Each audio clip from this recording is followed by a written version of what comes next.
Dean Mel, puntahan ko lang muna yung naunang binanggit mo kanina. Yung economical abuse, tama po ba yun? Yung nadinig ko, bukod sa physical at psychological. Explain nyo nga lang po ng mabilisan para mas maintindihan namin. Pag sinabi nating economical abuse sa partner, paano po yun? Basta't ikaw ay humihingi ng suporta sa iyong asawang lalaki at Mm-mm. ayaw magbigay at kaya naman niya, ayaw lang siyang magbigay. Parang kinokontrol ang buhay ninyo.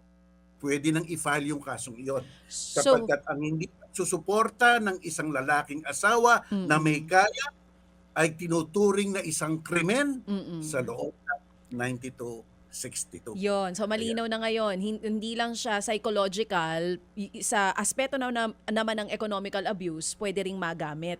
Pero dun po sa sinasabi nyo kanina, na pwedeng ang gamitin ng psychological abuse para kasuhan yung partner mo sa VAUSI or under VAUSI law, paano po yung kailangan ng doktor para patunayan na ikaw bago magkaso, dadaan ka muna sa isang eksperto para makita kung may anxiety ka talaga, depression, bukod dun sa iba pang mga ebidensya na ipapakita mo? Halimbawa, screenshots, itong mga testimonya galing sa mga kaibigan na talagang naglolo ko yung asawa ko.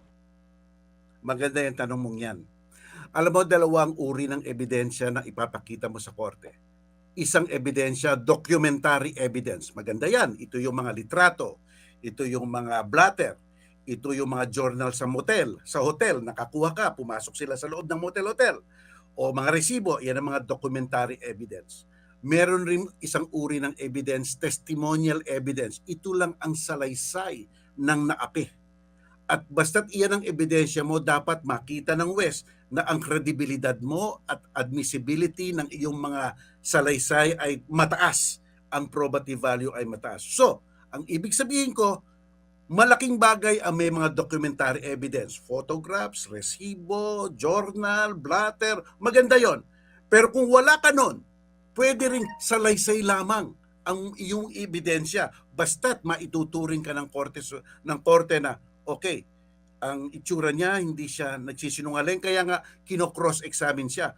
Matingkad ang kanyang tanong, hindi siya natitinag, matingkad ang kanyang mga sagot, credible siya, tatanggapin ko yon.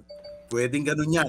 Mm. Uh, so, maganda may dokumento, mas Mm-mm. malakas, pero hindi naman ibig sabihin na kung wala kang mga dokumento, yung salaysay mo ay hindi natatanggapin. Maaari pa rin tanggapin yun. Oo. Yun po bang mga online screenshots na tinatanggap na rin po ba yon? Conversations? Eksakto ka. Siyempre, papasok rin yan sa documentary evidence. No? Kaya lang, ang patutunayan mo dyan, Mm. talagang iyon ay nanggagaling dun sa inaakusahan mo. Kasi Okey. sometimes baka mamaya may gumawa lang para Opo. para ibiktima yung isang tao eh. Dapat lang patunayan 'yon.